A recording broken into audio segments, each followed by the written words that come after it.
Hey everybody, this is the audio version of the More to the Point newsletter. You can get the newsletter every Wednesday in your inbox for free by clicking on the link in the show notes. Today, I want to talk about something that's on a lot of our minds, and that is Iran, and particularly focused on a question that someone asked me over the past week.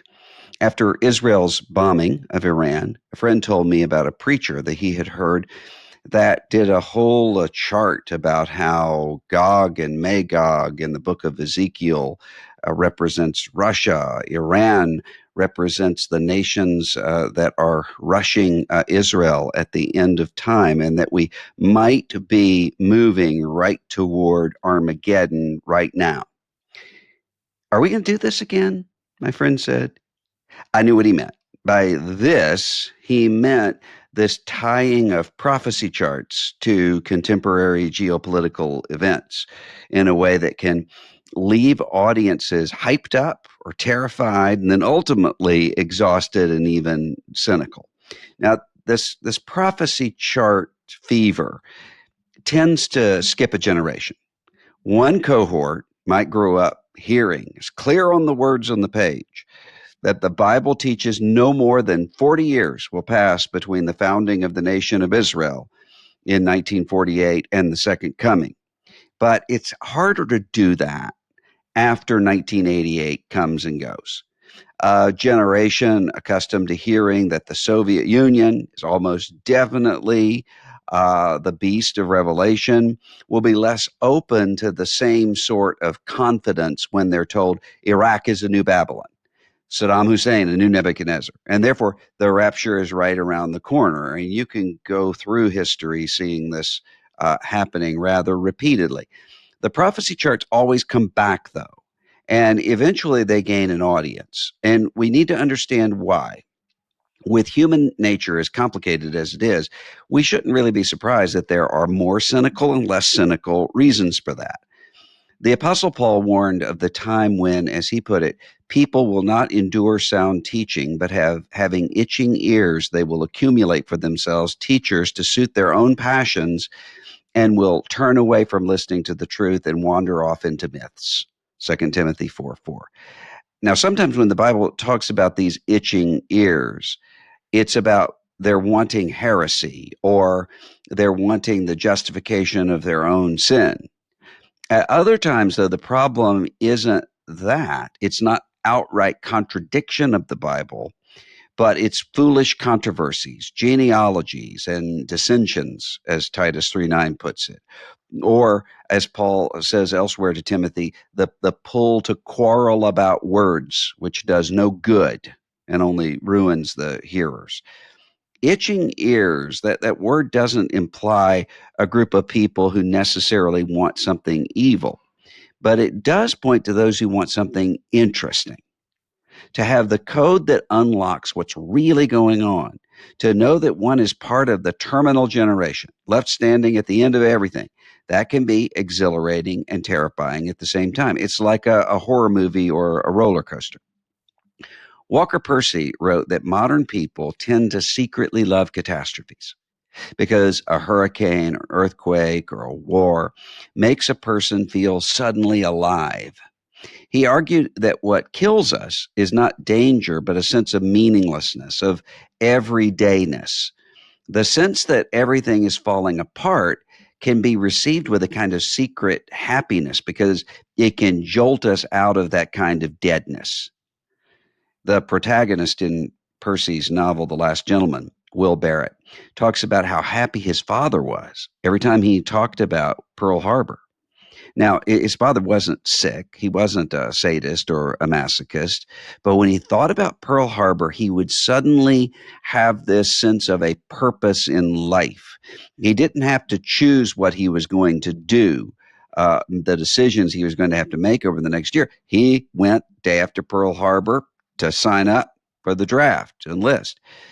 And what Barrett says is war is better than Monday morning. Words that say, I can tell you what's happening, and it's the worst thing that's going to ultimately lead to the best thing, is going to gain a much readier audience than what Jesus said.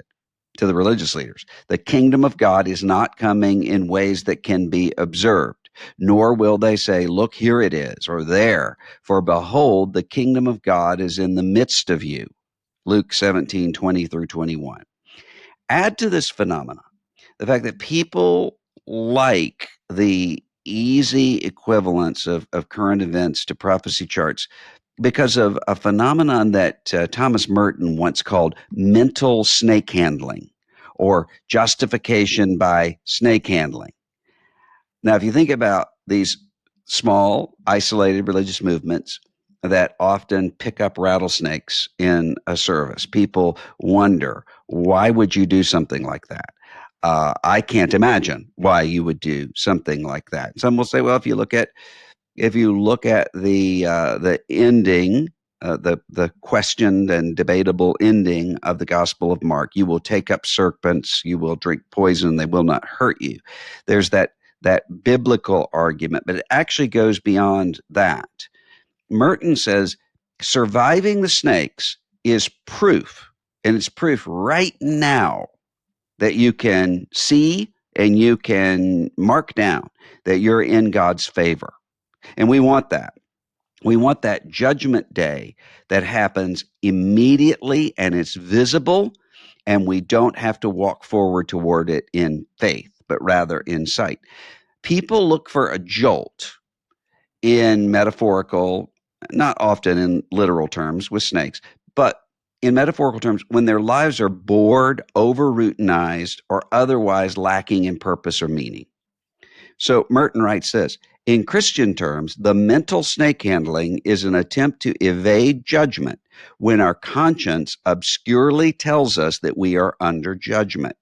It represents recourse to a daring and ritual act, a magic gesture that is visible and recognized by others, which proves to us that we are right and that the image is right, that our rightness cannot be contested, and whoever contests it is a minion of the devil. End quote. Now, why do we want that? Well, the life of faith is difficult. What it means to live by faith is to walk forward, following a voice that one cannot hear audibly, into a future that one cannot control. One must entrust one's life to the mercy of God, demonstrated in the crucifixion and resurrection and ascension that others witnessed firsthand, but which we have heard about and found true. A certainty about where events that we already care about fit into the ultimate plan, and a provable certainty that we're on the right side of it all can make faith feel almost like sight, at least for a little while. Add to that a scary situation that is clearly outside of our control for almost all of us. What should we do about Iran? I don't know. The possibility of a regional war with a potentially nuclear Iran is enough to set our nerves on edge. The possibility of an Iran with nuclear weapons sets our nerves on edge. So we can debate what the United States should have done in response to Iran's nuclear policy before. We can debate what the United States should do going forward in response to this crisis. But we have to all admit that easy solutions are impossible, and every possibility seems perilous. That's one of the reasons why we have to pray for wisdom and discernment for military and civilian leaders, because it's going to take that. Given how easily and quickly hostilities can accelerate, it's not irrational for someone to worry about a potential World War III. Not many people want another war. Not many people want a nuclear Iran. How to achieve both of those objectives is fraught with peril, and it's going to require wisdom and prudence. And we don't have a lot of that in this trivial and trivializing time. That means we don't have easy answers. That upsets us. That's disconcerting. And it puts a heavy responsibility to make decisions that will be good and just, whether history continues another trillion years or wraps up tomorrow. Will Iran tip us into World War III? I don't know. Bigger yet, could this be the moment when we see, as Jesus promised, his coming in the eastern skies? Let me do that over. Yes, at Easter. Or, bigger yet, could this be the moment when we see, as Jesus promised, his return in the eastern skies? I don't know that either. We want to see signs we can track, to hear the approaching hoofbeats by which we can know that the final judgment is upon us. So we can not worry about it until now is the time to worry about it. But Jesus told us that what would shock people about his return is not the drama that's leading up to it, but the ordinariness. People will be marrying and having children and working jobs, Jesus said in Matthew 24. That ordinariness leads people to conclude, the Apostle Peter warned, that everything will continue the way it always has. Peter said, they will ask, where is the promise of his coming? For ever since the fathers fell asleep, all things are continuing as they were from the beginning of creation. 2 Peter 3:4. That sense of illusory ease and even boredom is heightened over time by promise after promise after promise that this time, I just know it, we're finally and really at the brink. The inner core of Jesus' disciples, they asked him for what we often want, that definitive prophecy chart that can be time-stamped by events. Tell us when these things will be in the end of the age, they asked him. But Jesus wouldn't give it to them. And he told them, don't trust anybody who says that they can. In Mark 13, when you hear of wars and rumors of wars, do not be alarmed, Jesus said. This must take place, but the end is not yet. Mark 13:7. The time between Jesus' ascension and his second coming is going to be, he said, rumbling with birth pains. But none of us have a sonogram machine to tell us when or where we are in that process. Are we in the last days right now? Yes. Everything from the empty tomb onward are the last days. Hebrews 1:2. In these last days, he has spoken to us through his Son. Could Jesus return at any moment? Yes, absolutely. He says, be ready like a thief in the night. But can we track that coming based on the bombing schedules of Israel and Iran? No.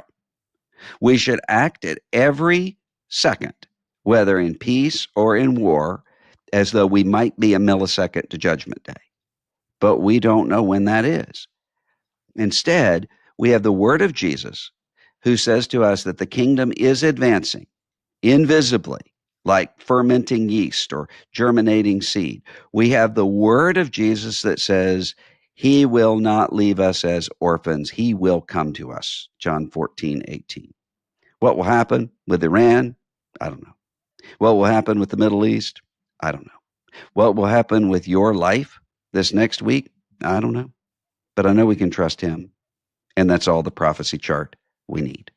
This is the audio version of the More to the Point newsletter. You can sign up for free in the show notes, and we will see you next time.